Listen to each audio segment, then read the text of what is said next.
Hey guys, welcome to Let's Play Serious Sam 2. This game came out in 2005, released by Crow Team, and I think published by Devolver Digital, and it is the sequel to Serious Sam, which was released in two parts, which I already did a Let's Play of. Now this game is kind of the black sheep of the series for a number of reasons. One, as you might be able to tell, is the art style, which is more cartoony and caricatured, and the dialogue and everything kind of plays with it too.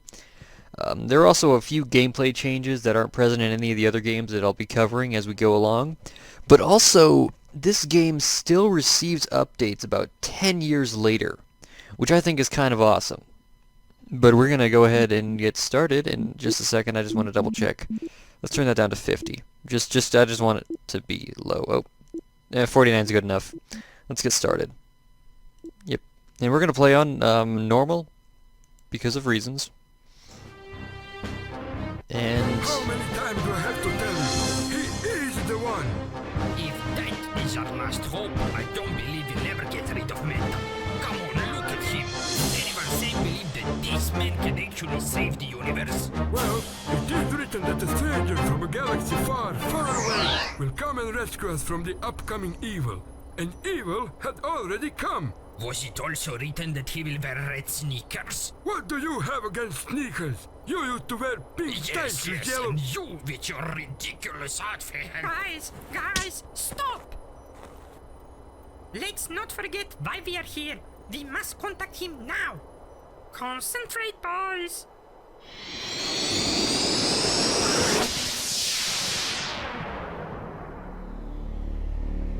You have exactly 5 seconds to explain what I'm doing here, and 2 seconds have just passed. Please, Mr. Stone, calm down. We can help you in your quest. My name is Yolanda, and these are my brothers, Jebediah and Rajiv. I'm Sam. Serious Sam.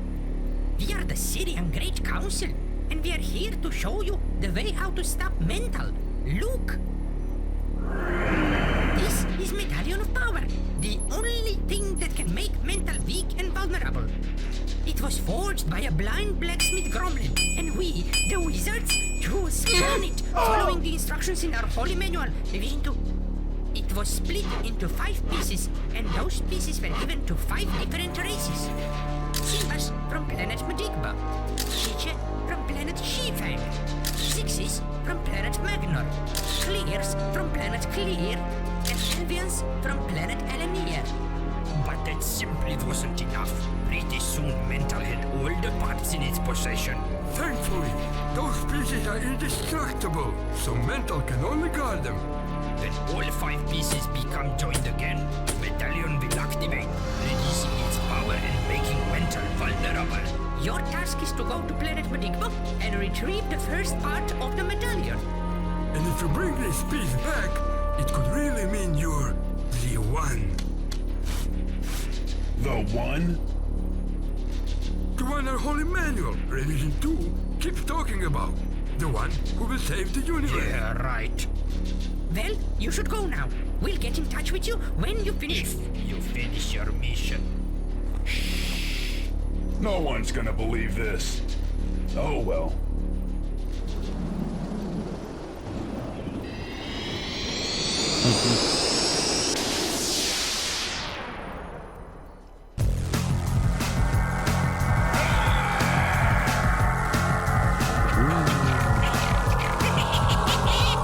what?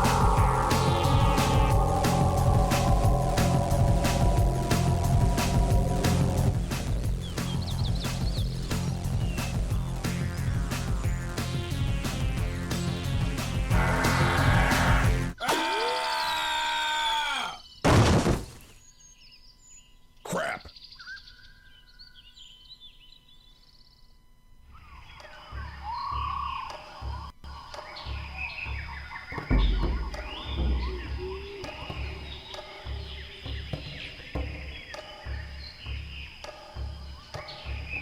Hi, Sam. No, don't look around. It's me, Nettie. Nettie? Matrixa, but Nettie to my friends. Natrissa? Nettie? You can talk! Yes, it's a bit complicated.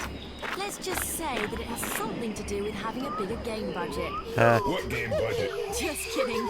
Anyway, I'm here to help you as much as I can. Find a few more of those blue guys and make them talk. Maybe I'll be able to translate what they're saying. Okay, so I don't know why the cutscenes are in a smaller window than the game, but welcome to Medigbo, Sam. Considering what the wizard said, I think we should find their Makek village and ask their chief about the medallion. There may be obstacles blocking your path. This can be dealt with by use of objects. Pick up the objects, use the use button. My sensors detect the village is on the other side of a mountain. A monkey's head marks the cave entrance. That should take you to the other side. Search a settlement in front of us. Maybe you can find some useful stuff. So as you can see... Whoa, hello. This is Serious Sam 2. You'll see in the top left there is a lives counter, because this game has a lives system, and it's tied to the points which are tracked on the top. And there's a giant monkey head. We have, I think, 3 weapons right now. We've got this laser pistol that has a charge shot. We have the double revolvers like the old game, and a chainsaw thing. It's more like a buzzsaw actually. And you also notice there are friendly NPCs, because this game actually has friendly NPCs that aren't only in secrets, because in the first game they were only available with the Crow Team members. Also, that should get some points. And then you can break objects, or just, like... I think the charged pistol's best for this, because it just breaks them, and they have stuff in them. Screw your TV.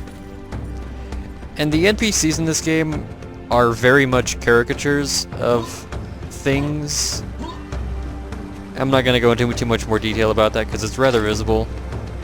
I mean, these guys are very small, have giant heads, they're blue, and they have regular chickens for some reason, but there are coins. The treasure is actually useful for getting lives in this game, but that's pretty much all it's useful for, and I don't need this pot. And if you kill the chicken, it turns into a cooked chicken, so that's kind of neat. But does it do it for the, Yep, even if you shoot them with a pistol. Probably if you buzzsaw them, too. And there are grenades. This is a, soccer ball or football if you're not, from America. North America, United States of America. And there's more crates. These are what the armor pieces look like, little helmets. And I can swim, and there's a third-person camera that is still kind of awkward. Secret cave has been found. At least there are, like, diagonal walking animations, because that was kind of missing. And the buzzsaw is huge. Oh, you can also see he kind of points these inwardly, which is awkward, but whatever. But let's go back to first person. So yeah, this is Serious Sam 2, the series no one was probably expecting, but I'm doing it anyways because, I like the series. Even though it's got some weird gameplay changes, it still has that same fast-paced shooting, but it's also got a pretty slow start, so it's going to take a second to get there. But how is everyone doing today? Because I'm a potato. And there's the soccer ball. There's a secret up ahead that I want to use. And there's no... Oh, look, people are running. Oh, and the NPCs are invincible, by the way. The friendly ones are, not these guys. There's reloading, but there's no reload button, which is kind of sad. To see that teleportation didn't make you rusty. I think it was more playing Metroid that would have made me rusty. And here, see this massive gun with like 8 barrels? It's an auto shotgun. It shoots one at a time. But it's also really good at destroying things if you don't want to charge it up with this gun. So there's a button here that'll open up the door, but you gotta keep it depressed, and there are these bricks here. It's one of these kind of physics puzzles, because this game has a more developed physics engine than its predecessor did, which is kind of nice. Put some weight on the mechanism and the door will open. What do you think I'm doing? And then there's... Okay, out of here, off to the right side. Go over the hill. You can use Dino to travel faster. What's a Dino? Horsey. Oh, Come on. is that it? Come on. Okay. Well, if I take the soccer ball... Foot racing and put it in here. Or in either of them, really, it'll... And I got an extra life. So let's get on this weird dinosaur, because this game also has vehicles, technically. I mean, this is a dinosaur, but it's still technically a vehicle. And here you can see you still have shells, health pickups. This game also has health bars on top of the numbers or under the numbers, which none of the other games have. And they don't reappear in the sequel. So, whoa, that was a weird little camera glitch. And here we have other enemies. So in the intro video, the exposition NPCs kind of mentioned that there were like 5 medallions, and they are in 5 different areas, and each area has unique enemies. Like, or not, well, technically not really. I mean, they have enemies that perform the same function, but they have different skins, basically. Like, there's a kamikaze enemy, and there are like 5 different kamikaze enemies or so. A bunch of projectile-type enemies, dropships, and stuff like that, but they all change. Or there are some unique ones in each biome, basically. Go reach that monkey head and jump into its mouth. I was afraid you were gonna say that. I feel like she worded that intentionally weird. And there's a dropship. You can destroy them, but this little fireball-breathing dinosaur can't do much to it because it's gonna leave after it drops off its payload of laser-shooting enemies.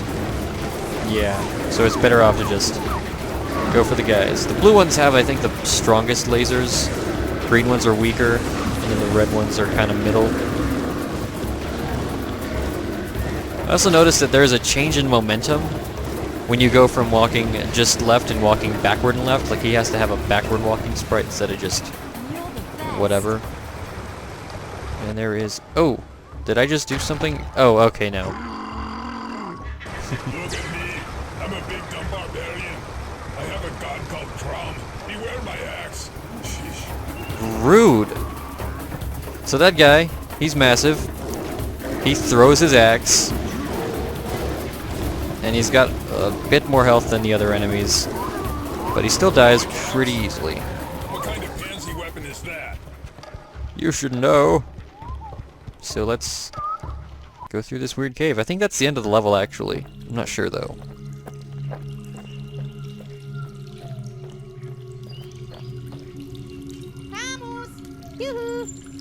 Hey! They speak weird languages. Wait. And, yeah, the FMVs are in a smaller window, which is kind of sad. It's gonna make editing this a little weird.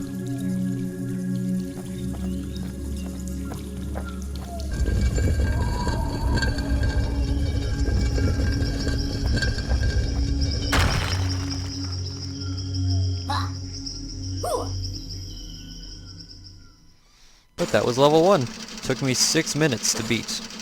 I killed 39 enemies, got 2 of the 4 secrets. I think the other secrets were tied to the basketball hoop, but I'm not sure on that. Because I think if I got the other 2 balls in there, I would have gotten the other 2 secrets. But whatever.